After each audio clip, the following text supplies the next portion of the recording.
So today, we're going to dive into a moral framework that has really profoundly shaped the bedrock of Western civilization. It's this whole system of ideas that quietly influences, well, everything, from our legal system to our deepest gut feelings about what's right and what's wrong. But let's start with a question for you. Have you ever stopped to wonder where our modern ideas of human rights and equality actually come from? I mean, why do we all instinctively believe that these things are true? A huge part of the answer lies in the ethical tradition we're about to unpack. And that tradition is what we call Judeo-Christian ethics. Now, this isn't just some dusty old set of rules. It's a whole moral framework, and it's built on a pretty radical idea. That moral truth isn't just relative, it's objective. It's something we can know, and it's rooted in the very nature of God as revealed in the Bible. Okay, so this entire ethical system, this whole thing, it's really built on just a handful of timeless, incredibly powerful principles. So let's break down exactly what they are. The first one, well, this is the big one. It's the absolute starting point for everything else, the sanctity of life and the inherent dignity of every single human being. And the theological anchor for this idea comes down to this single powerful concept from the book of Genesis, imago Dei. It literally means image of God. This is the belief that every person, no matter their status, their wealth, their ability, is created in God's image, and because of that has this incredible built-in worth. And this slide just illustrates that connection so perfectly. The belief in imago Dei, that's the root. And from that root, we get the fruit. Things like the idea that life is sacred, universal human rights, equality before the law, and this deep moral duty we feel to protect the most vulnerable people in our society. Okay, principle number 2.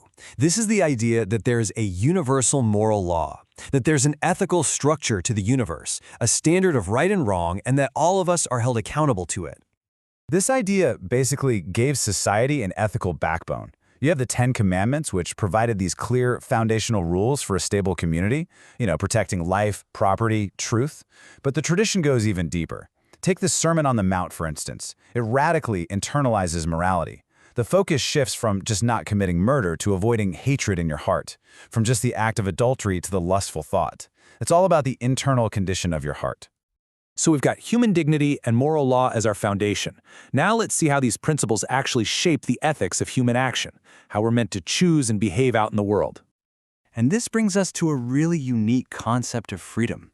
See, it's not just about being unrestrained, it's about freedom with responsibility. So here's the crucial point. Freedom isn't a license to do whatever you feel like doing. No, it's the liberty, the capacity, and the moral duty to line up your choices with what is right. This framework sees our ability to make moral choices as a core part of our dignity, but it also recognizes that every single choice carries weight and has consequences. All right, the next principle is this incredible balancing act, holding two powerful ideas in this perfect tension.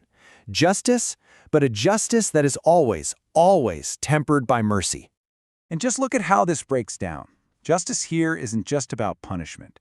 It's about righteousness, about fairness, and about having a special concern for the poor and the oppressed. But that drive for justice is always paired with mercy, that capacity for grace, for forgiveness, and ultimately for reconciliation. And there's this verse from the prophet Micah that just captures this synthesis perfectly.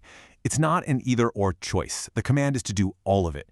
You act justly, you love mercy, and you walk humbly. The three are totally inseparate. So, if we had to boil all these principles down, all of them, to one single ultimate command, what would it be? And here it is.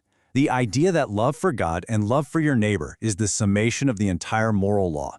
And listen, this is not just some sentimental, mushy feeling. In this context, love is an action. It's a committed, active pursuit of the good of others, even when it costs you something. This command is really presented as the beating heart of Judeo-Christian morality.